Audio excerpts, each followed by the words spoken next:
Hello बच्चों, welcome to Career Planet. Myself Surendra Gurwani. Physics में हम पहुंच गए हैं मैग्नेटिक इफेक्ट्स ऑफ करंट वाले चैप्टर पर। ठीक है, तो अभी तक हमने 12th की फिजिक्स में जो 12th की जर्नी फिजिक्स की स्टार्ट की थी, इलेक्ट्रिक चार्ज से स्टार्ट की थी। तो सबसे पहला टॉपिक हमने पढ़ लिया इलेक्ट्रिक चार्ज और उसके लिए पढ़ा हमने इलेक्ट्रिक फील्ड। ठीक है, तो जो इलेक्ट्रिक फील्ड इलेक्ट्रोस्टैटिक्स वाला चैप्टर था, उसके बाद अब नया से स्टार्ट क्या हो रहा है, यहाँ पर करंट और करंट का मैग्नेटिक फील्ड पढ़ना है। चार्ज क्या करता है, इलेक्ट्रिक फील्ड प्रोड्यूस करता है। ठीक है, अराउंड द चार्ज खुद क्या करता है, इलेक्ट्रिक फील्ड प्रोड्यूस करता है, और करंट जो करंट कैरिंग वायर होता है वो प्रोड्यूस करता है मैग्नेटिक फील्ड।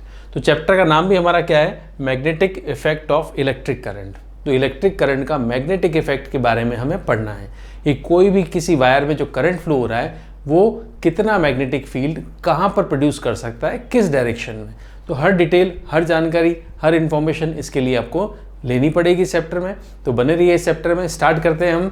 फर्स्ट क्लास है आज मैग्नेटिक इफेक्ट्स ऑफ करंट की। मैग्नेटिक इफेक्ट करंट का क्या होता है, फर्स्ट क्लास है। तो इस क्लास में सबसे पहले इंट्रोडक्शन में आपको बताऊं, एक साइंटिस्ट था ऑरेस्टेड ने क्या किया, एक एक्सपेरिमेंट किया था। सबसे पहले उसको पता लगा कि करंट का मैग्नेटिक इफेक्ट भी होता है क्या। तो उसने एक्सपेरिमेंट किया। एक्सपेरिमेंट में क्या किया उसने, देखो ये वाली की ओपन है, भी ओपन की है, मतलब करंट फ्लो नहीं हो रहा है। तो करंट फ्लो नहीं होगा तो ये जो मैग्नेटिक कंपास जो होता है, मैग्नेटिक कंपास जिसमें मैग्नेटिक नीडल होती है, ये डिफ्लेक्ट होती है जब हम इसे मैग्नेटिक फील्ड में ले जाते हैं। आप मैग्नेटिक कंपास को किसी भी मैग्नेटिक फील्ड में ले जाओगे तो ये डिफ्लेक्ट होगी। ठीक है, इस कंपास को आप अर्थ पे भी लेके घूमो, अर्थ पे भी क्या है, मैग्नेटिक फील्ड है। तो अर्थ पे अगर मैग्नेटिक फील्ड होता है तो ये कंपास नीडल अर्थ के मैग्नेटिक फील्ड में डाइवर्ट होती है, डिफ्लेक्ट होती है। राइट, तो सबसे पहले इस डायग्राम को ध्यान से देखो। इसमें क्या है, ओपन की है, मतलब करंट फ्लो नहीं हो रहा है, ये करंट यहाँ से पास नहीं हो रहा है। तो करंट पास नहीं होगा तो डिफ्लेक्शन क्या है, एज इट इज़ है, नॉर्मल, कोई डिफ्लेक्शन नहीं है, कंपास नीडल रेस्ट पे है। अब हम इसको कर दें क्लोज। देखो क्लोज कर दिया की को। तो जैसे की क्लोज किया, करंट पास हुआ, करंट पास होती नीडल का देखो डिफ्लेक्शन आ गया, नीडल क्या होती है, डिफ्लेक्ट हो जाती है। ठीक है, तो ये कंपास नीडल है, ये करंट पास हो रहा है इस तरह से। इसको हम बना के इसको हम सर्किट डायग्राम में ऐसे बना सकते हैं, ड्रॉ कर सकते हैं। देखो ये सर्किट डायग्राम है, ये वायर है, करंट फ्लो हो रहा है, और ये की है। ठीक है, अब इस की में और यहाँ पर हमने रख दिया एक मैग्नेटिक नीडल इस तरह से। ठीक है, तो मैग्नेटिक नीडल में ये मैग्नेटिक नीडल रख दिया। अब की यहाँ पर ओपन है तो करंट पास नहीं हो रहा, करंट क्या है, अभी जीरो है, आई क्या है, जीरो है। तो आई अगर जीरो है तो डिफ्लेक्शन क्या है, कुछ नहीं है, डिफ्लेक्शन तो कुछ हो ही नहीं रहा है यहाँ पर। राइट, आई क्या है, जीरो है, डिफ्लेक्शन भी क्या है, जीरो है। ठीक है, अब जैसे हम क्या करेंगे, यहाँ पे करंट पास करते हैं। करंट पास करें मतलब आप इस सर्किट में की को क्लोज कर दो। जैसे इस वाली की को ऐसे क्लोज करेंगे, एक्चुअली की ऐसे होती है, इसको ऐसे क्लोज कर सकते हो। ठीक है, तो सर्किट में तो हम ऐसा डायग्राम बना सकते हैं, तो हमने बना दिया देखो इस तरह से, और ये क्लोज आपने कर दी की क्लोज करते ही करंट पास हुआ। करंट पास होते ही ये जो आपको कंपास नीडल दिख रही थी, इसका डिफ्लेक्शन आ जाएगा, ये नीडल कुछ इस तरह से हो जाएगी। कंपैरिजन टू बिफोर कंडीशन ये थोड़ी सी डिफ्लेक्ट हो गई, उधर की तरफ टर्न हो गई। ठीक है, अब ये इसमें अचानक डिफ्लेक्शन क्यों आया, क्योंकि यहाँ से की को बंद कर दिया था, करंट को पास कर दिया था। करंट पास करते ही ये नीडल जो है डिफ्लेक्ट हो गई। ठीक है, इसके अलावा आप क्या कर सकते हो, देखो बैटरी का साइन चेंज करें, मतलब हम डायरेक्शन को चेंज करते हैं, किसकी, करंट की डायरेक्शन को। अब बताओ करंट कैसे फ्लो होगा, की बंद कर दी, अब करंट पहले ऐसे फ्लो हो रहा था, अब करंट ऐसे फ्लो नहीं होगा, ऐसे फ्लो होगा, इधर से आएगा और यूँ जाएगा। पहले करंट ऐसे फ्लो हुआ था, अब करंट अपोजिट फ्लो हो रहा है। तो अपोजिट अगर फ्लो होगा तो जो नीडल आप देखोगे, नीडल की जो पोजीशन आपने देखा, डिफ्लेक्शन पहले उधर की तरफ हुआ, अब डिफ्लेक्शन क्या होगा, अब डिफ्लेक्शन दूर की तरफ हो जाएगा। अब ये नीडल कुछ ऐसे दिखेगी आपको। अब डिफ्लेक्शन कैसा हुआ इसका, डिफ्लेक्शन हो गया इसका इस तरह से। डिफ्लेक्शन किस डायरेक्शन में होगा, इस डायरेक्शन में।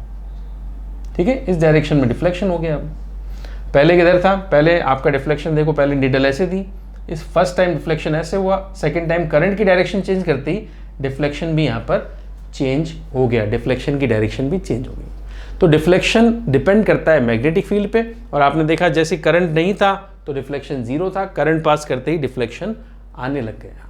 ठीक है, तो इसका क्या मतलब समझें, ऑरेस्टेड का एक्सपेरिमेंट जो हमने किया, इसका क्या कंक्लूजन निकलता है वो देखो। कंक्लूजन क्या है, देखो whenever electric current passes through the wire then magnetic field is produce around the wire is called magnetic effect of current. किसी भी वायर में जब भी करंट पास करेंगे तो वायर के अराउंड क्या होगा, मैग्नेटिक फील्ड प्रोड्यूस होगा। इस इफेक्ट को मैग्नेटिक इफेक्ट ऑफ करंट कहते हैं। तो वायर के अराउंड मैग्नेटिक फील्ड कैसे प्रोड्यूस होगा वो देखो, कुछ इस तरह से प्रोड्यूस होगा। सपोज करें वायर है, ठीक है, और वायर ये करंट फ्लो हो रहा है, देखो ये करंट फ्लो हो रहा है। तो वायर में जब करंट फ्लो होगा तो वायर के अराउंड मैग्नेटिक फील्ड होगा ऐसे सर्कल्स की फॉर्म में, कॉन्सेंट्रिक सर्कल्स की फॉर्म में मैग्नेटिक फील्ड प्रोड्यूस हो रहा है, ठीक है। तो वायर के अराउंड अब यहाँ पर कोई कंपास नीडल रखोगे तो वो डिफ्लेक्ट होगी। कंपास नीडल क्या होती है, डिफ्लेक्ट होती है, क्योंकि वायर के अराउंड क्या बनने लग गया, मैग्नेटिक फील्ड। क्लियर है। तो सिंपल सी बात, कंक्लूजन हम जो चैप्टर हम स्टार्ट करने वाले हैं, जो हम कर रहे हैं, पढ़ रहे हैं, उसका नाम है मैग्नेटिक इफेक्ट्स ऑफ करंट। तो जब भी करंट किसी वायर में से पास होगा, वायर के अराउंड, वायर के नियर क्या प्रोड्यूस होगा, मैग्नेटिक फील्ड, ठीक है। तो ये मैग्नेटिक फील्ड प्रोड्यूस होता है, और ये जो लाइंस बनी हुई ड्रॉ करी है मैग्नेटिक फील्ड लाइंस होती हैं, ठीक है। तो ये है चैप्टर का नाम और ये है चैप्टर का बेस। करंट पास करो, मैग्नेटिक फील्ड प्रोड्यूस होगा। करंट पास करेंगे, मैग्नेटिक फील्ड प्रोड्यूस होगा, ठीक है। अब देखो, करंट पास करेंगे, मैग्नेटिक फील्ड प्रोड्यूस होता है अगर, तो आप देखो इसमें आगे कि जो मैग्नेटिक फील्ड प्रोड्यूस होगा वायर के अराउंड, सपोज करें वायर है, आपने लिया एक वायर में फ्लो कर दिया हमने करंट, ठीक है। तो करंट फ्लो करते ही वायर के आसपास क्या हुआ, वायर के आसपास कॉन्सेंट्रिक सर्कल्स की फॉर्म में मैग्नेटिक फील्ड प्रोड्यूस हुआ, ठीक है। ये क्या है, मैग्नेटिक लाइंस है, मैग्नेटिक फील्ड प्रोड्यूस हुआ। अब ये जो प्रोड्यूस हुआ यहाँ पर, इसको मैग्नेटिक फील्ड कहते हैं। इसको आप क्या कहोगे, मैग्नेटिक फील्ड। किससे डिनोट करेंगे, बी से। इसको बी से डिनोट करते हैं, वेक्टर क्वांटिटी है, मैग्नेटिक फील्ड है। तो इलेक्ट्रिक फील्ड को इलेक्ट्रिक फील्ड को ई से डिनोट करते हैं, तो मैग्नेटिक फील्ड को बी से डिनोट करते हैं, राइट। तो मैग्नेटिक फील्ड हो गया।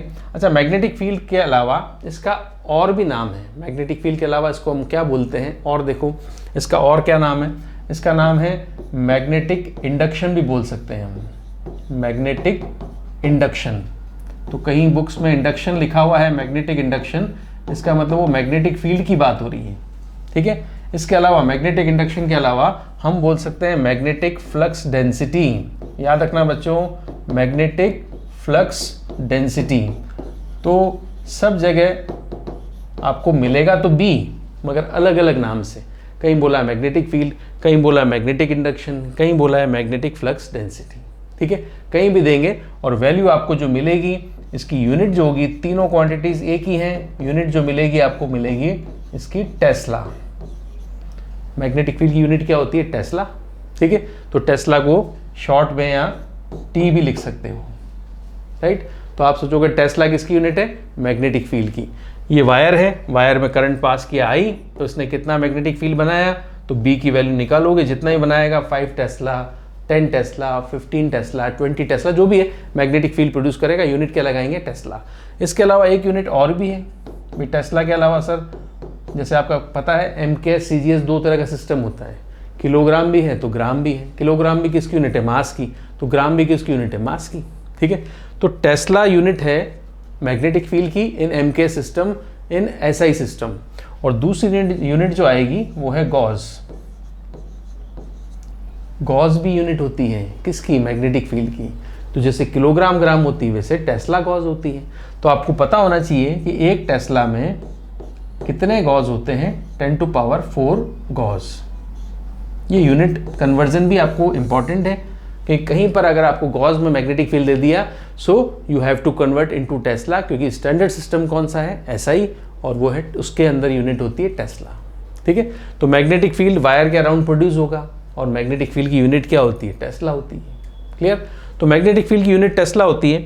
तो वैल्यू तो हमें पता लग जाएगी मैग्नेटिक फील्ड की। अब हम बात करते हैं मैग्नेटिक फील्ड की वैल्यू के बाद, वैल्यू तो हम पढ़ेंगे इसकी वैल्यू क्या होती है। सबसे पहले हम बात करेंगे मैग्नेटिक फील्ड की डायरेक्शन क्या होती है।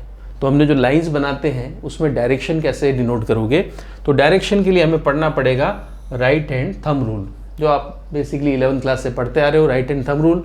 तो राइट हैंड थंब रूल में आप देखो, ये वायर है अगर वायर में करंट फ्लो हो रहा है अपवर्ड डायरेक्शन में इस तरह से, तो वायर के अराउंड मैग्नेटिक फील्ड बनेगा। तो वायर के अराउंड सर्कल्स फॉर्म में मैग्नेटिक फील्ड बनता है। तो ये डायरेक्शन रहती है, ठीक है।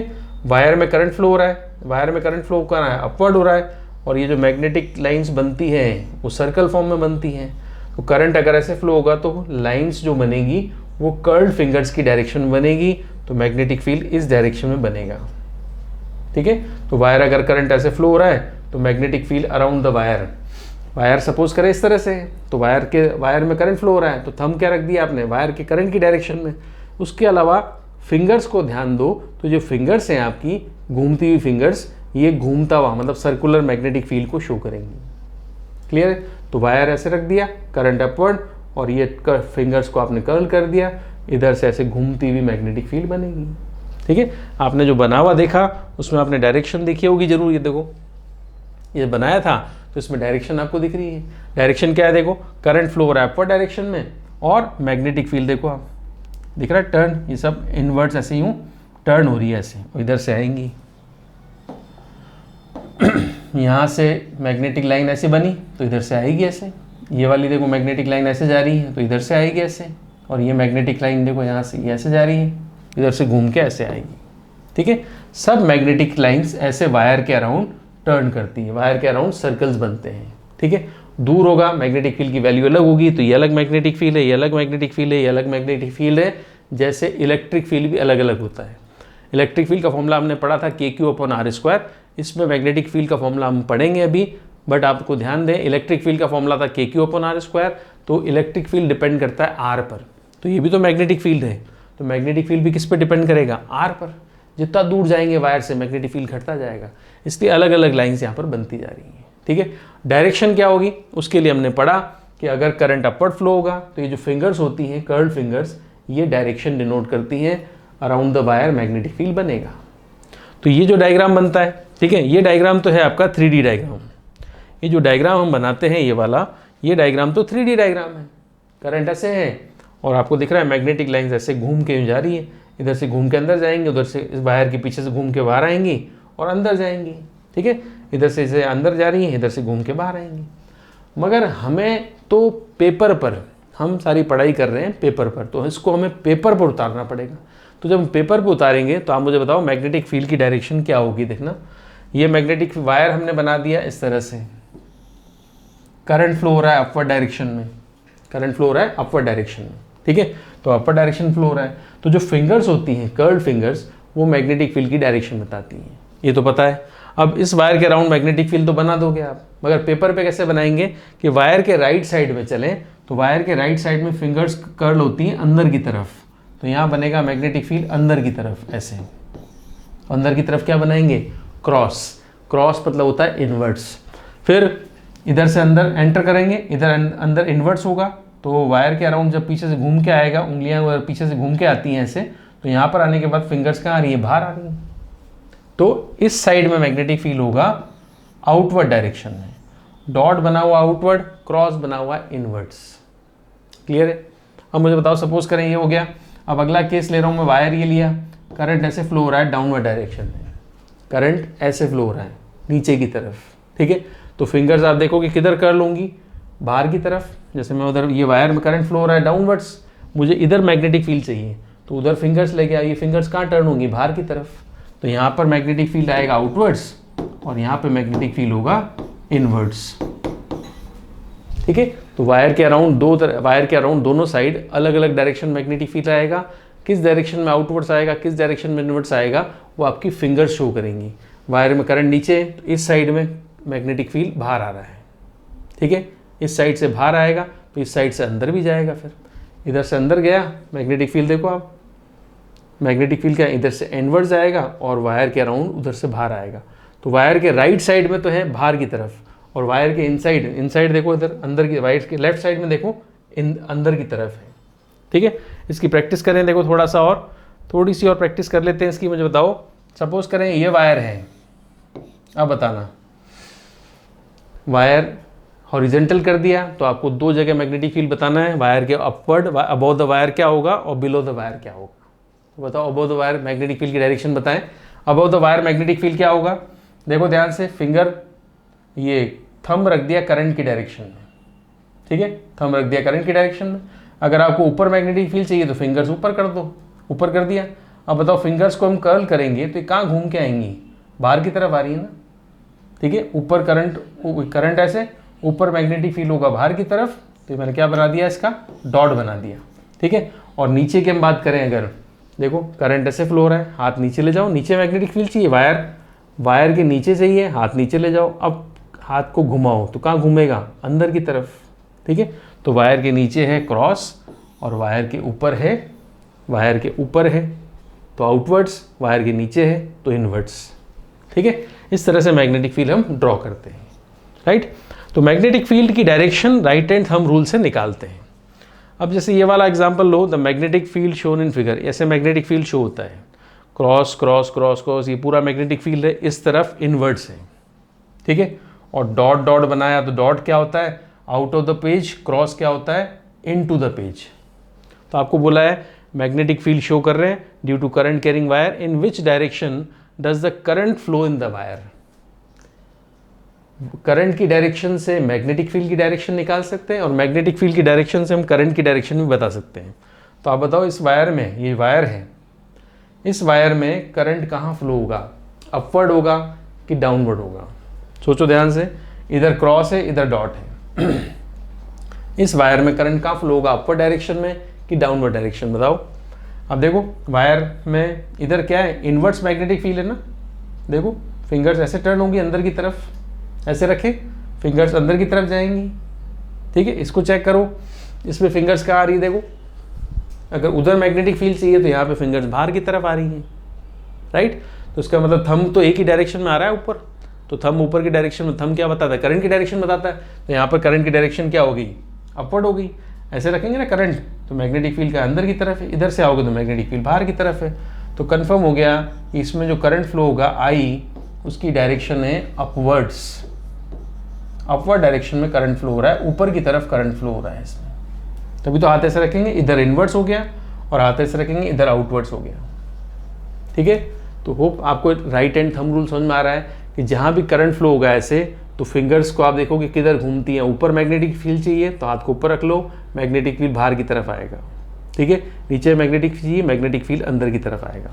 ये वायर ऐसे भी रख सकते हो, करंट ऐसे भी फ्लो हो सकता है, वायर ऐसे भी रख सकते हो, हॉरिजॉन्टल वर्टिकल कैसे भी रखो आप, ऐसे भी रख सकते हो, ठीक है।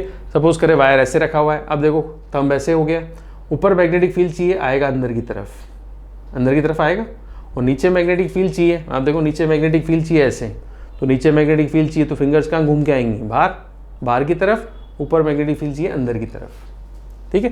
तो ये डायरेक्शन निकालने का बड़ा simple right hand thumb rule होता है। तो राइट हैंड थंब रूल से मैग्नेटिक फील्ड की डायरेक्शन को कैलकुलेट करेंगे, निकालेंगे, राइट।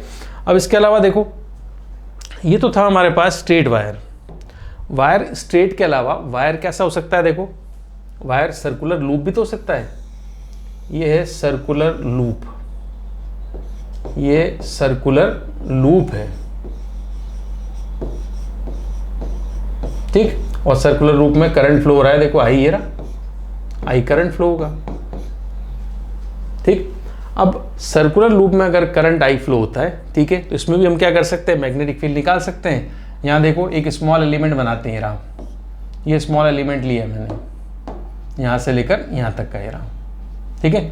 तो करंट फ्लो हो रहा है ऊपर, इधर मैग्नेटिक फील्ड कहाँ होगा, अंदर की तरफ, इधर मैग्नेटिक फील्ड क्या होगा, बाहर की तरफ, इधर अंदर की तरफ, इधर बाहर की तरफ। देख लो करंट ऐसे फ्लो हो रहा है, तो इधर मैग्नेटिक फील्ड अंदर की तरफ, इधर क्या होगा, बाहर की तरफ, राइट।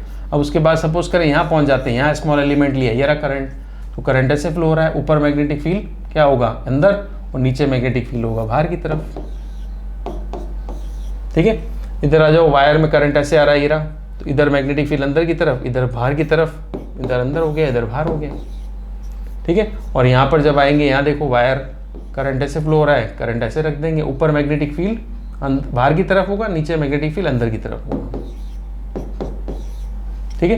तो अगर वायर स्ट्रेट है तो बहुत बढ़िया, स्ट्रेट में तो सीधा रख लेते हैं हम अंगूठा कैसे रख दिया, करंट की डायरेक्शन में। और अगर वायर सर्कुलर फॉर्म में है तो कोई बात नहीं, सर्कुलर फॉर्म में हम क्या करेंगे, एक स्मॉल एलिमेंट उसका ले लेंगे, इसको स्ट्रेट वायर मान लो, छोटा सा स्ट्रेट वायर से यहाँ मान लिया, ये रहा छोटा सा स्ट्रेट वायर मान लिया, यहाँ मान लिया छोटा सा स्ट्रेट वायर ये रहा, और यहाँ मान लिया छोटा सा स्ट्रेट वायर ये रहा। जहाँ भी चाहिए, यहाँ भी चाहिए तो आप यहाँ भी स्ट्रेट वायर मान सकते हो ऐसे, ठीक है। तो यहाँ अंगूठा ऐसे रख दिया, उधर हो गया क्रॉस, इधर हो गया आपका डॉट, ठीक है।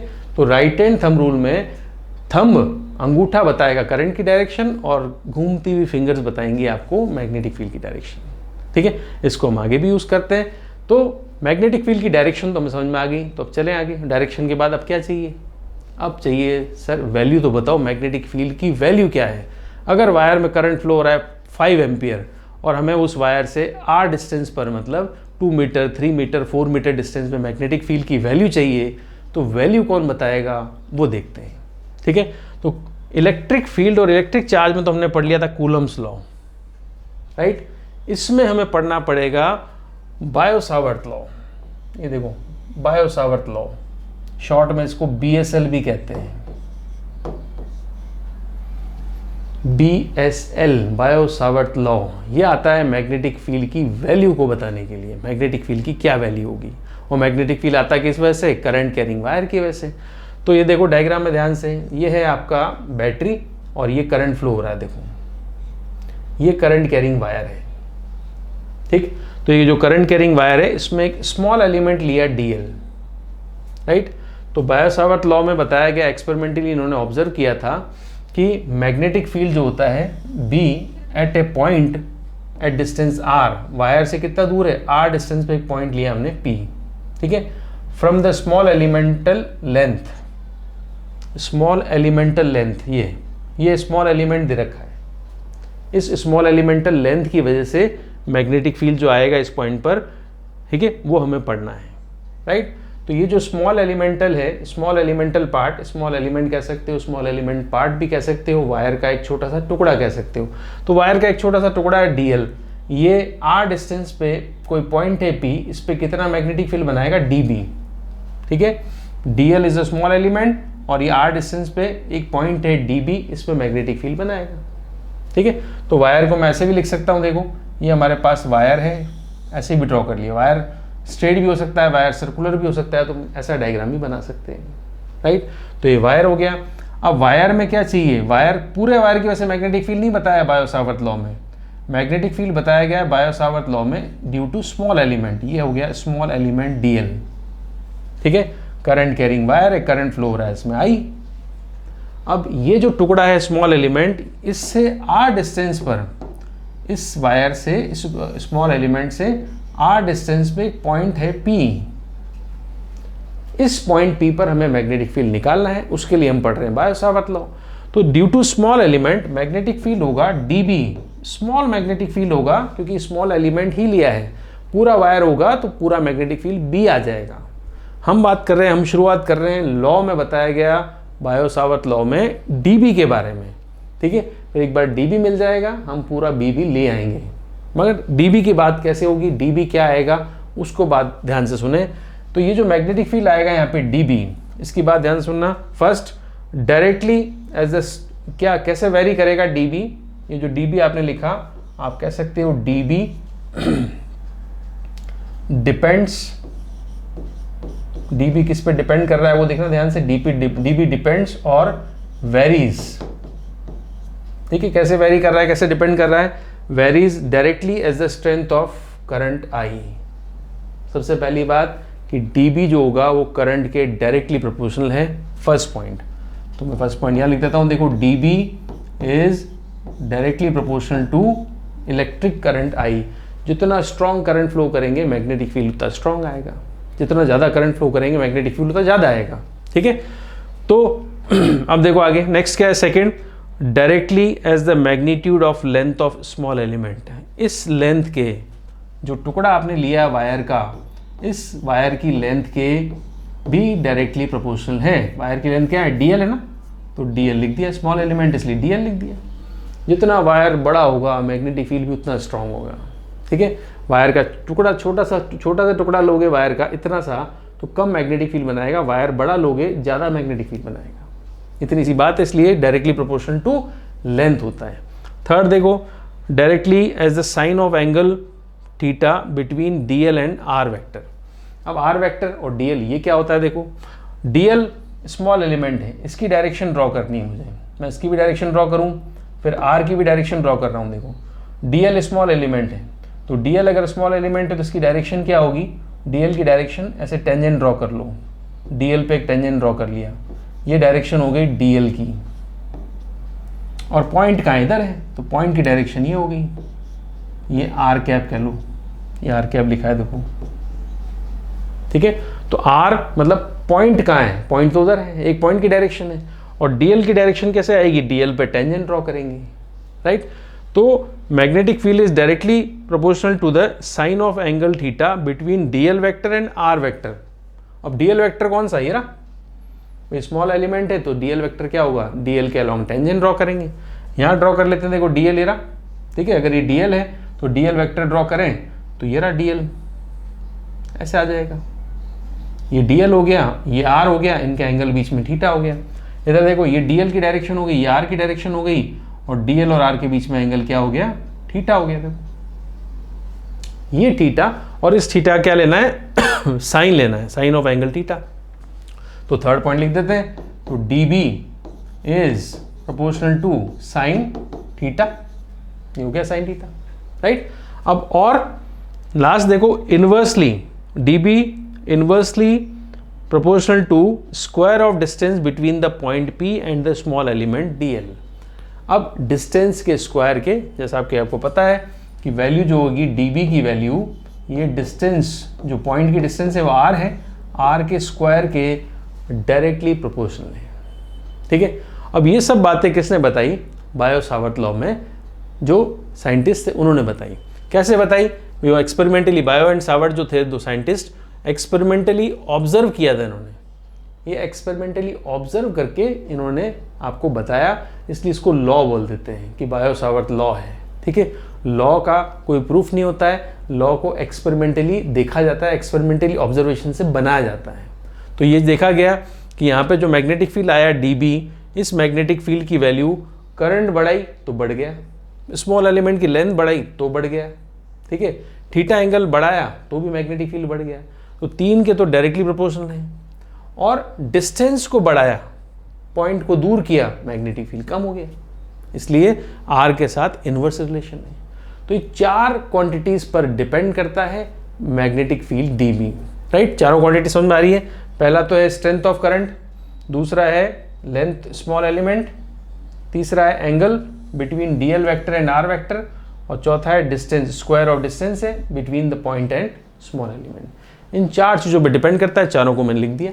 अब क्या करें, अब डीबी का एक्चुअली फॉर्मूला बनाते हैं। ये तो सब प्रैक्टिकली आपको मिला, वैल्यू सारी मिली।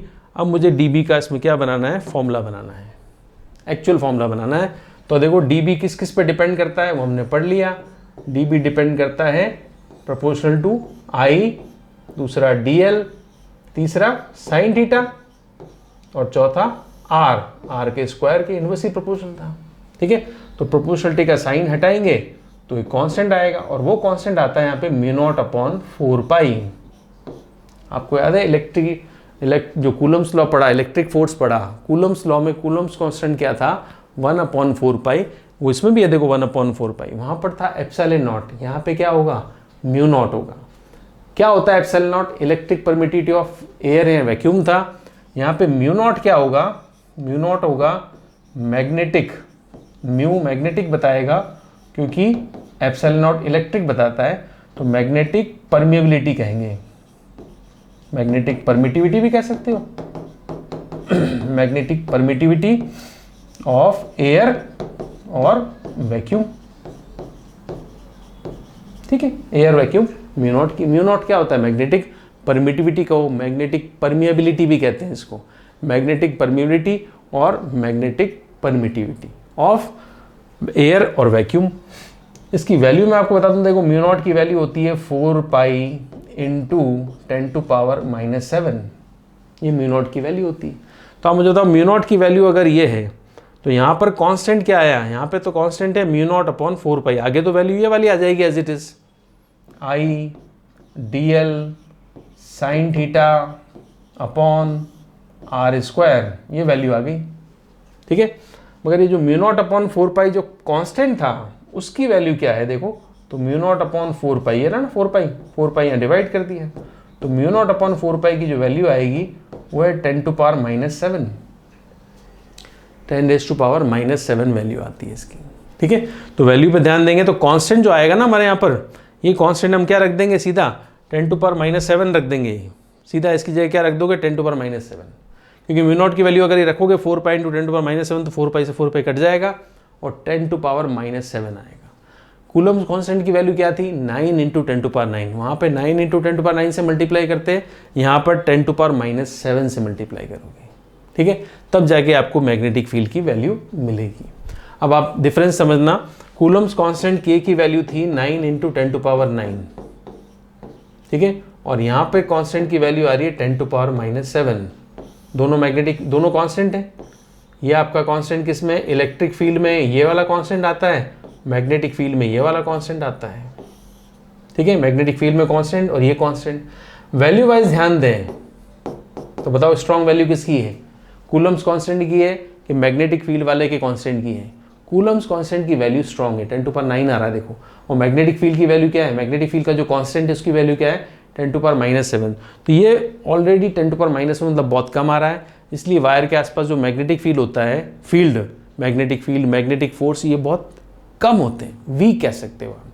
क्योंकि इलेक्ट्रिक फील्ड होता है तो इलेक्ट्रिक फील्ड की वैल्यू अगर ये आ रही है इसका मतलब वो तो स्ट्रॉन्ग है, स्ट्रॉन्ग इलेक्ट्रिक फील्ड होता है।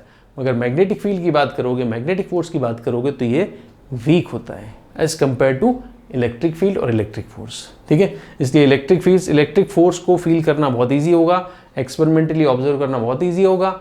मैग्नेटिक फील्ड को, मैग्नेटिक फोर्स को अगर प्रैक्टिकली ऑब्जर्व करोगे तो मुश्किल होगा, क्योंकि इसकी वैल्यू कम है। क्लियर? तो ये आपको समझ में आ गया। बायो-सावर्त लॉ का कंक्लूजन ये था, हमें मिल गया फॉर्मूला dB का complete formula, μ0/4 pi ideal sine theta upon R square, या μ0 ideal sine theta upon 4 pi R square कह सकते हो। ठीक है, अब ये तो था आपका dB की value in form scalar form कह सकते हैं, स्केलर फॉर्म में ये वैल्यू थी, राइट। तो स्केलर फॉर्म में अगर ये वैल्यू है तो उसका वेक्टर फॉर्म भी तो लिखें, इसकी डायरेक्शन भी तो बतानी है हमें। तो डायरेक्शन के लिए देखो हम कह सकते हैं वेक्टर फॉर्म। तो वेक्टर फॉर्म में क्या आएगा, देखो हमें मिला dB, वैल्यू तो हम लिख चुके हैं, वैल्यू क्या लिखी, देखो दोबारा लिख देता हूँ वैल्यू। वेक्टर फॉर्म हम लिखना चाहते हैं बट पहले स्केलर फॉर्म लिखें। तो स्केलर फॉर्म में हमें मिला dB equals to μ0 I dl sine theta upon 4 pi R square. 4 pi तो इसका कांस्टेंट था, आर स्क्वायर ये रहा। ठीक है, अब इसको वेक्टर फॉर्म में लिखना है तो वेक्टर फॉर्म में लिख दिया dB और वेक्टर लगा दिया। वेक्टर लगा दिया तो यहाँ पे आ जाए तो कांस्टेंट है, चलो उसको तो पहले लिख दिया μ0/4 पाई। अब I dl sine theta upon R square लिखा हुआ है, राइट। तो अब इसको मुझे वेक्टर फॉर्म में लिखना पड़ेगा। वेक्टर फॉर्म में लिखूँ तो साइन थीटा आ रहा है, साइन थीटा किस में आता है, डॉट में, क्रॉस में। बोलो साइन थीटा किस में आता है, डॉट में या क्रॉस में? साइन थीटा आता है क्रॉस में। तो यहाँ पे आ गया dl क्रॉस r, वेक्टर लिया है मैं unit vector, upon R square. जिसके ऊपर कैप लगा होता है कौन सा वेक्टर, यूनिट वेक्टर, इसकी वैल्यू तो 1 होती है, इसको तो कहीं भी लिख सकते हैं 1 है। तो खोलेंगे क्या आएगा, dl क्रॉस r लिखा है तो dl r की वैल्यू तो 1 होती है, तो dl साइन थीटा आ जाएगा। तो ये रहा dl साइन थीटा, इसकी जगह मैंने क्या लिख दिया dl साइन थीटा था ना, यहाँ पर आई dl साइन थीटा था, इसकी जगह dl साइन थीटा की जगह मैंने क्या लिख दिया, dl क्रॉस r लिख दिया। खोलेंगे, ओपन करेंगे, अपने आप साइन थीटा आ जाएगा। ठीक है, और देखो आप ध्यान से, तो dB की वैल्यू ऐसे भी लिख सकते हो, dB इक्वल्स टू μ0 I, यहाँ पे लिख दिया dl वेक्टर। अब r कैप वेक्टर अच्छा नहीं लग रहा मुझे, तो r वेक्टर लिखना है तो मैं r वेक्टर भी लिख सकता हूँ। ठीक है, तो dl क्रॉस r वेक्टर लिख दिया लो। अब r वेक्टर लिख दिया तो बेटा r तो लेके आए हम, तो बैलेंस तो करना पड़ेगा। ऊपर r तो होता नहीं है, मगर आप लेके आ गए r, तो एक r ऊपर भी लाओगे तो एक r नीचे भी तो आएगा। तो ये वाला r मल्टीप्लाई होके क्या हो जाएगा, r क्यूब हो जाएगा। अगर आपको ऊपर r लिखना है तो एक r नीचे आपको बढ़ाना पड़ेगा। ठीक है, तो ऐसे भी इसका वेक्टर फॉर्म हम लिख सकते हैं। ये वैल्यू आ गई dB की μ0 I dl cross r upon r cube. ठीक है, ये आ गई dB की वैल्यू। अब आप ध्यान से देखो, यहाँ पर क्रॉस प्रोडक्ट हो रहा है dl cross r। Cross product में आपको पता है कि क्रॉस प्रोडक्ट में ये दो वेक्टर्स जिनको हम क्रॉस मल्टीप्लाई कर रहे हैं, जो रिजल्ट आता है हमेशा वो इन दोनों के परपेंडिकुलर होता है। आपको पता आई क्रॉस जे करते हैं तो क्या आता है, के आता है। आई क्रॉस जे करेंगे तो के आएगा, तो आई क्रॉस जे करेंगे के आएगा, तो ये के आई और जे के तो परपेंडिकुलर ही होता है। तो कन्फर्म हम कह सकते हैं कि always D B should be perpendicular to D L और D B should be perpendicular to R vector. ये ध्यान रखना हमेशा, ये नोट डाल के आप लिख सकते हो कि ऑलवेज डी बी जो होगा is perpendicular to D L और डी बी जो होगा इज परपेंडिकुलर टू आर। मेरी बात समझ में आ गई आपको? आई क्रॉस जे करते के आता है, आता है मतलब आई क्रॉस जे करेंगे, जिनको भी क्रॉस करते हैं, जिनको भी क्रॉस प्रोडक्ट करते हैं हम, जो रिजल्ट आता है वो हमेशा दोनों के परपेंडिकुलर होता है। इसलिए डी बी डी एल के भी और डी बी हमेशा आर के भी परपेंडिकुलर होगा। ठीक है, अब आप देखो आगे इसमें वैल्यू की बात करें अगर, तो उसकी वैल्यू देखना आगे। ये जो वैल्यू आपने लिखी ये था D B equals to mu naught I D L sine theta upon 4 pi constant होता है और आर स्क्वायर, राइट। अब देखो थीटा की वैल्यू क्या रख सकते हैं, थीटा की वैल्यू आप 90 रख सकते हो। थीटा की वैल्यू क्या रख सकते हैं, थीटा की वैल्यू 0 रख सकते हो। तो थीटा की वैल्यू भी तो डिसाइड करेगी ना, थीटा की वैल्यू भी तो आ रही है इसमें साइन थीटा, क्योंकि आपको पता है साइन 0 रखेंगे तो 0 हो जाएगा, साइन 90 रखेंगे 1 हो जाएगा। अब थीटा एंगल किसका है वो देखो, ये वायर है और ये पॉइंट है, ये एंगल बनेगा 90 एंगल बन गया। तो डी बी की वैल्यू आ जाएगी mu naught I D L sign 90 तो 1 हो गया अपॉन 4 पाई आर स्क्वायर। और ये मैक्सिमम मैग्नेटिक फील्ड होता है। अगर आप वायर के ठीक 90 डिग्री पे मैग्नेटिक फील्ड चाहोगे तो आपको मिलेगा मैक्सिमम मैग्नेटिक फील्ड। ठीक है, और अगर आप देखो फर्स्ट केस तो हम कह रहे हैं थीटा 90 वाला, सेकंड केस आप बात करो थीटा 0 वाला। अब थीटा 0 कैसे होगा, थीटा 0 के लिए कंडीशन समझना, थीटा किस किस में 0 है, डी एल और आर में है। इसमें देखो थीटा 90 कैसे है, अभी बना के देखें, बना के दिखा तो सर। थीटा ये डी एल है तो डी एल का वेक्टर तो ये आएगा, ठीक है, डी एल का वेक्टर ये रहा, और ये आर है, पॉइंट कहाँ है, इधर है ना, तो पॉइंट इस डायरेक्शन में, तो ये आर है, ये आर कैप है। ठीक है, तो आर कैप, आर पॉइंट इस डायरेक्शन में, एलिमेंट की डायरेक्शन ये रही, दोनों के बीच में एंगल कितना हो गया 90 डिग्री। डी एल ये रहा, आर ये रहा, एंगल कितना है 90। अब मुझे एंगल 0 करना है, तो 0 करना है तो क्या करूँ, इस वायर का जो डी एल है उसको ऐसे ले आऊँ, इस पॉइंट है, पॉइंट को उधर ले जाऊँ, दोनों जो 90 डिग्री थे दोनों को मुझे मिलाना है, या तो इसको इससे ऐसे मिला लो या इसको ऐसे मिला लो। ठीक है, तो इसका मतलब देखो सबसे पहले तो मैं ये वायर मैंने बना दिया ऐसे, पॉइंट यहाँ था तो 90 एंगल बनता है, पॉइंट यहाँ ले लूँ, ये पॉइंट ले लिया। ठीक है, दूसरा अगर आप कहो कि नहीं पॉइंट पहले यही था, वायर ऐसे था, तो वायर को ऐसे कर दो आप, करंट कैरिंग वायर ये कर लिया, ये रहा करंट कैरिंग वायर। थीटा 0 के 2 केसेस हैं, ध्यान से समझना, ये वाला इंपॉर्टेंट है, क्योंकि जहाँ 0 होना है वहाँ तुम निकालने बैठ जाओगे, कैलकुलेट करने बैठ जाओगे कि D B equals to mu naught I D L upon 4 pi R square, angle 0 आ रहा है, और एंगल 0 आते ही, थीटा 0 आते ही डी बी की वैल्यू क्या हो जाएगी, 0 हो जाएगी। तो जब भाई 0 ही है तो हम क्यों निकालने बैठे हैं, हम तो बेवकूफ़ हैं जो निकालने बैठ गए।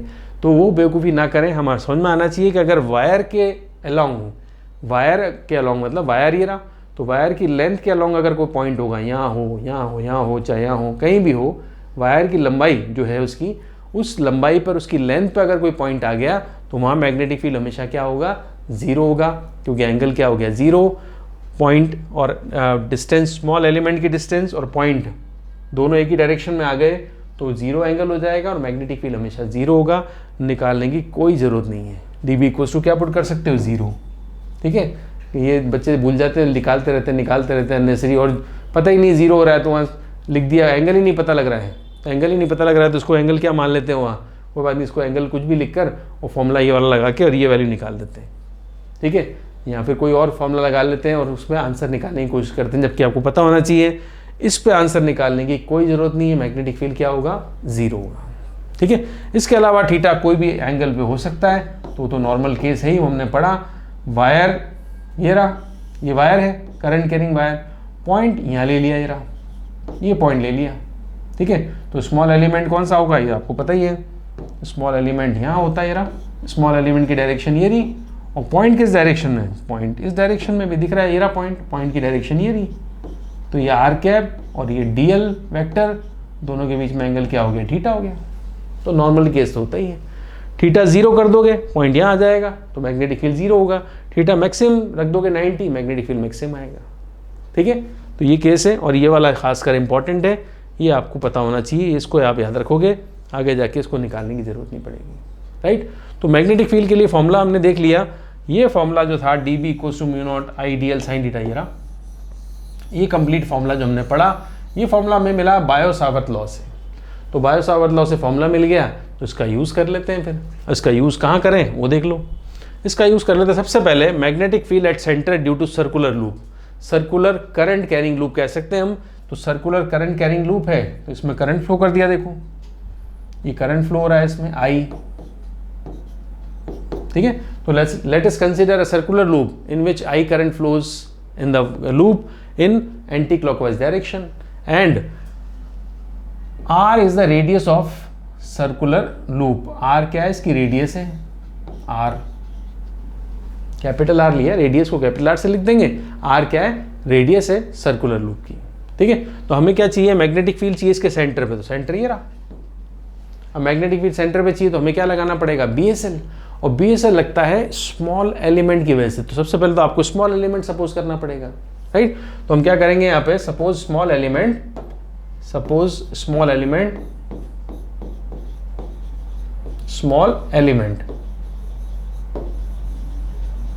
ऑफ लेंथ L है ना, small element of length, small element DL लिख देता हूँ, स्मॉल एलिमेंट DL, फिर एज शोन इन फिगर, फिर आप इसको फिगर में शो कर दोगे कहाँ पे लिया है, कैसे लिया है वो देखो, एज शोन इन फिगर। तो ये हमने स्मॉल एलिमेंट ले लिया, ये रहा, ये पॉइंट है ना आपका, सेंटर पे निकालना है, ये स्मॉल एलिमेंट ले लिया, लेंथ क्या है इसकी, DL है। ठीक है, तो स्मॉल एलिमेंट ले लिया। अब क्या चाहिए मुझे, इस स्मॉल एलिमेंट की वजह से इस पॉइंट पर मैग्नेटिक फील्ड निकालना है। स्मॉल एलिमेंट ये रहा, इसकी वजह से R डिस्टेंस पे एक पॉइंट है C, सेंटर कहाँ है, इससे स्मॉल एलिमेंट से R डिस्टेंस पे है, और करंट फ्लो हो रहा है इसमें अंदर आई करंट फ्लो हो रहा है। ठीक है, तो आई की डायरेक्शन जैसे अकॉर्डिंग टू आप डायरेक्शन आप ऐसे भी लिख सकते हो क्लॉकवाइज, और एंटी क्लॉकवाइज भी ले सकते हो।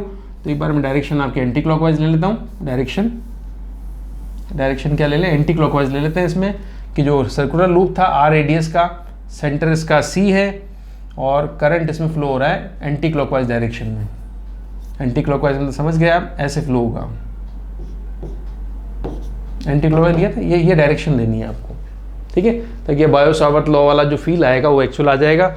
स्मॉल एलिमेंट आपने यहाँ ले लिया, ये करंट ऐसे फ्लो हो रहा है, ये स्मॉल एलिमेंट है, स्मॉल एलिमेंट DL, उसकी डायरेक्शन आपको दिख रही है ये रही, और यहाँ से R डिस्टेंस पे सेंटर है, ये रहा सेंटर, R डिस्टेंस पे सेंटर है, और ये DL की डायरेक्शन, ये R की डायरेक्शन, पॉइंट का इस डायरेक्शन में है ना, तो ये R कैप देखो इस डायरेक्शन में आएगा।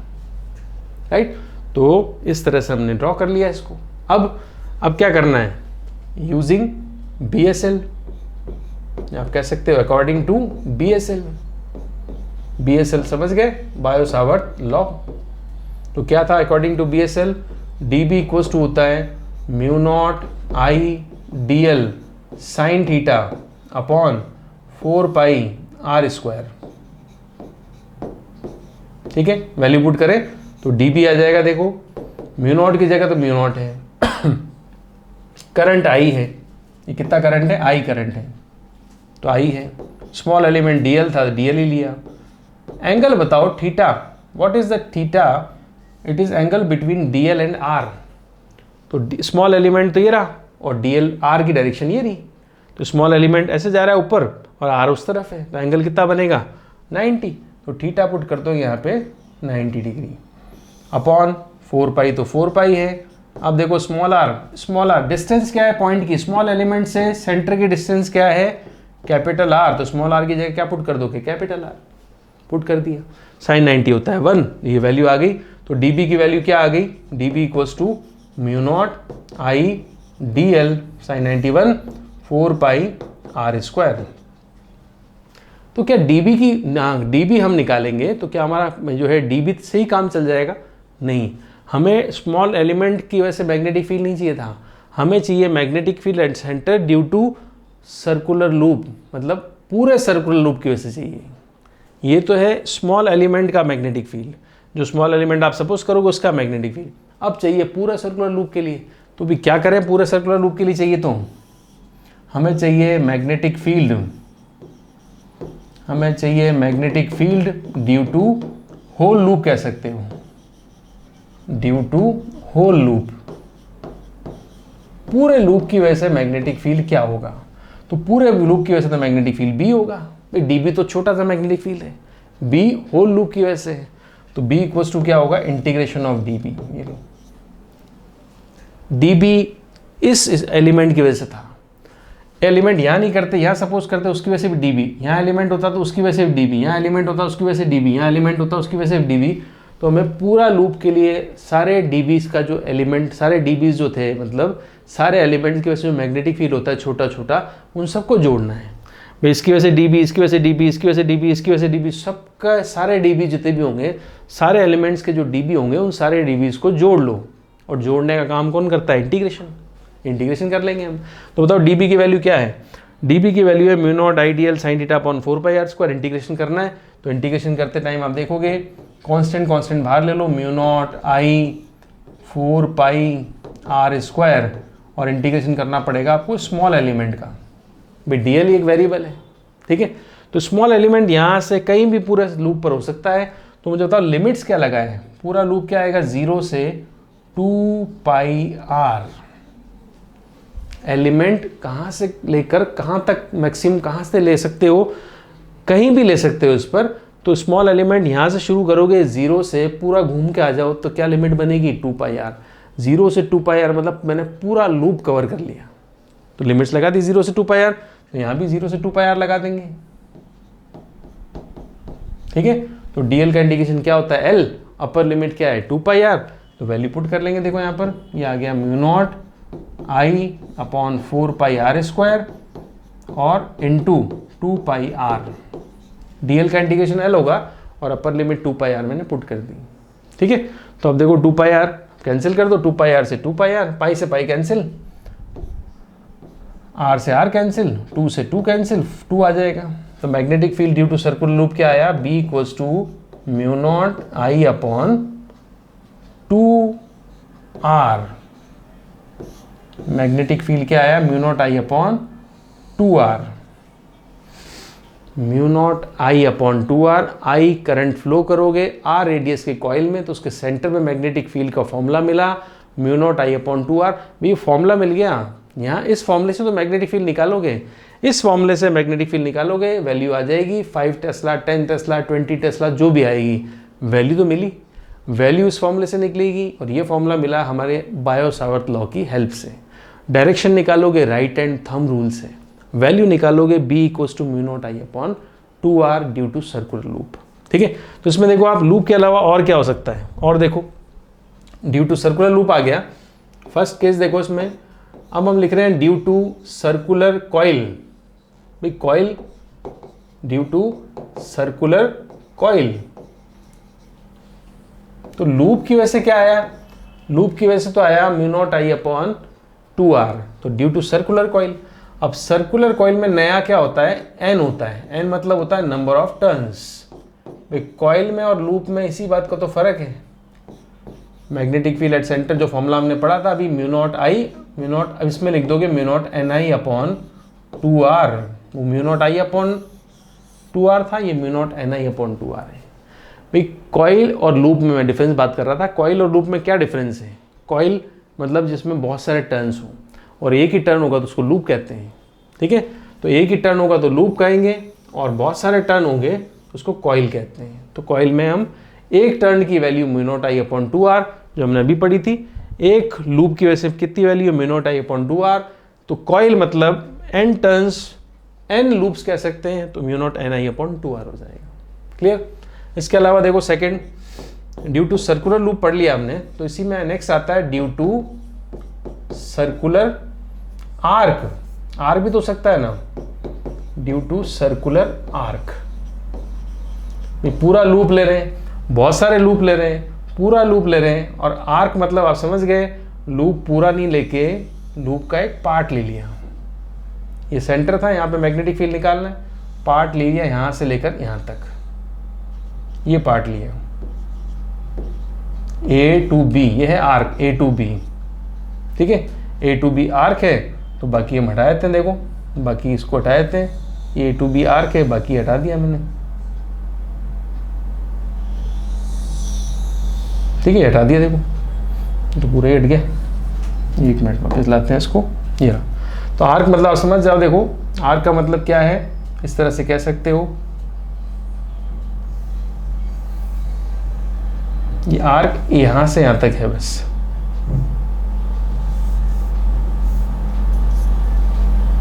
अब मैं इसको डॉट डॉट करके बनाता हूँ, क्योंकि एक्चुअली ये लूप है, बाकी ये पूरा हट गया, बाकी कुछ है ही नहीं, बस ये आर्क ही है यहाँ पर ए टू बी वाला, बस ए टू बी आर्क है, ठीक है। और इसमें कितना करंट फ्लो हो रहा है, आई, और ये सेंटर है, रेडियस आर है। आर्क में क्या होता है, एंगल गिवन होता है थीटा, थीटा एंगल का आर्क गिवन होगा आपको, ठीक है। अगर ये थीटा पूरा कर ले, पूरा एंगल कितना होता है पता है आपको, पूरा एंगल सर्कुलर लूप पे होता है 2 पाई, मतलब 360। पूरा एंगल को अगर मैं 2 पाई रख दूंगा ना, तो पूरा लूप आ जाएगा। और आर्क मतलब क्या होता है, पूरा लूप ना लेके उसका कोई एक पार्ट ले रहे हैं, उसका एक टुकड़ा ले रहे हैं, ठीक है। तो इस आर्क की वजह से क्या आएगा, मैग्नेटिक फील्ड का फॉर्मूला देखना, B = μ0I/2r तो था पूरे लूप की वजह से। अब पूरे लूप का कोई पार्ट है मतलब रेशियो है, रेशियो मतलब फ्रैक्शन है, तो फ्रैक्शन कैसे निकलेगा, θ/2π से। B = क्या हो जाएगा, μ0I/2r, इसमें क्या हो जाएगा, θ/2π हमने ले लिया। अब θ/2π ले लिया, तो इसी के अंदर हम निकाल सकते हैं, देखो इसी के अंदर मान लो हमें चाहिए केवल सर्कुलर लूप, तो हमारे पास पूरा ही था, इसी सर्कुलर लूप पूरा तो ये ही, पूरा लूप तो ये रहा, मगर हमें चाहिए इस पूरे लूप में केवल इसका पार्ट 1/4, बस ये आर्क यहाँ से शुरू होता है ए से, और ये बी पे ख़त्म हो जाता है, तो ये रहा आर्क, बस ये है। तो यहाँ पे आपको दिख रहा है एंगल कितना बनेगा, अगर 1/4 लूप है, 1/4 सर्कल कह सकते हो, क्वार्टर सर्कल कह सकते हो, ये क्या हो गया, क्वार्टर सर्कल हो गया। तो क्वार्टर सर्कल, यहाँ क्वार्टर सर्कुलर लूप, तो ये एंगल कितना हो गया, थीटा कितना हो गया, 90 को क्या लिख सकते हैं, π/2। तो अगर ये π/2 यहाँ रखोगे आप, π/2, तो पाई से पाई कैंसिल, और π/2 का 2 और ये 2 4 से डिवाइड करना पड़ेगा। फिर क्वार्टर सर्कल है तो 1/4, तो क्वार्टर मतलब क्या होता है, 1/4 होता है। तो इसके सेंटर पे मैग्नेटिक फील्ड आ जाएगा μ0I/2r, तो होता ही है, उसका क्या करना है हमें, μ0I/2r का 1/4 लेना है, क्योंकि ये सर्कल कैसा है, क्वार्टर सर्कल है, 1/4 है, तो पूरे मैग्नेटिक फील्ड का 1/4 ही लेना है, ठीक है। इसके अलावा देख लो, मान लो सर्कल दे दिया हमें, सर्कल ये दे दिया, लूप दे दिया, देखो कौन सा लूप दे दिया हमें, यहाँ से यहाँ तक, देखो यहाँ से ये लूप यहाँ तक जा रहा है, ए से, ये सर्कुलर लूप है, और ये आर्क दिया है A to B, आर्क ये दिया है इसमें, ठीक है। करंट फ्लो हो रहा था, इसमें करंट यहाँ फ्लो हो रहा था, आई यहाँ से लेकर यहाँ तक था, इसमें करंट यहाँ से फ्लो होगा A to B तक। अब कितना सर्कल है ये, सीधा सीधा देख लो, आप आर्क की बात करोगे तो आर्क में तो एंगल कितना बनेगा, देखो ये एंगल बनेगा, ये एंगल बनेगा पाई, आधा सर्कल का एंगल क्या बनता है, पाई। और वैसे अगर मैं सर्कल देखूं तो ये क्या हो गया, सेमी सर्कल हो गया ना, सेमी मतलब आप समझते हो हाफ होता है, तो हाफ है तो भाई मैग्नेटिक फील्ड भी हाफ कर लो ना, मैग्नेटिक फील्ड हाफ कर लो, या फिर थीटा की वैल्यू पाई पुट करके देख लो, देखो थीटा कितना है, पाई, यहाँ रख दो पाई, पाई से पाई कट गया, हाफ आ गया ना। तो सेमी सर्कल है तो आधा कर लो, क्वार्टर सर्कल है 1/4 कर लो। फिर टोटल मैग्नेटिक फील्ड का हमें क्या करना है, जितना सर्कल है, जितना पार्ट है, उतना ही लेना है, तो हो गया μ0I/2r का 1/2, वो था μ0I/2r का 1/4, जितना सर्कल उतना पार्ट, ठीक है। मगर क्वार्टर और हाफ के अलावा कोई एंगल दे दिया, मान लो 10 डिग्री, 20 डिग्री, 30 डिग्री, तब आपको ये फॉर्मूला यूज़ करना है। यहाँ पर आप एंगल रख सकते हो, थोड़ा सा आर्क जैसे ये एंगल दे दिया ना, ये वाला इतना सी टुकड़ा दिया है, और थीटा दे दिया आपको 30 डिग्री, तो आप ये यूज़ कर लोगे फॉर्मूला, ठीक है। ये यूज़ करके मैग्नेटिक फील्ड निकाल सकते हो। पूरा सर्कल का तो ये रहा मैग्नेटिक फील्ड, ये पूरे सर्कल की वैसे ये रहा। अब जितना पार्ट है उस पार्ट का रेशियो आपको लेना है, फॉर्मूला आर्क के लिए ये रहा, ठीक है। तो आज हमने कुछ फॉर्मूले बायो-सावर्त लॉ पढ़ा, उसके बाद उस लॉ का यूज़ करते हुए सर्कुलर लूप के, कॉइल के, आर्क के सेंटर पे कितना मैग्नेटिक फील्ड होता है उसके फॉर्मूले पढ़े। हम सबसे पहले मैग्नेटिक फील्ड कितने कैसे आते हैं, कौन कौन से फॉर्मूले हैं, ड्यू टू लूप है, ड्यू टू वायर है, कौन कौन मैग्नेटिक फील्ड बना सकता है, वायर के कैसे कैसे शेप हो सकते हैं, वो डिस्कस करके सारे मैग्नेटिक फील्ड के फॉर्मूले पढ़ के फिर हम इनके करेंगे न्यूमेरिकल्स। ठीक है, तो मिलते हैं नेक्स्ट लेक्चर में। फॉर्मूले अभी बाकी हैं, कुछ फॉर्मूले हमने पढ़े हैं आज, कुछ फॉर्मूले और बाकी हैं। मिलते हैं नेक्स्ट लेक्चर में, नेक्स्ट क्लास में मैग्नेटिक फील्ड के कुछ नए फॉर्मूले के डेरिवेशन के साथ with the help of Biot Savart law. Right, तो till then good bye, take care and online study को एंजॉय कीजिए। मिलते हैं नेक्स्ट लेक्चर में।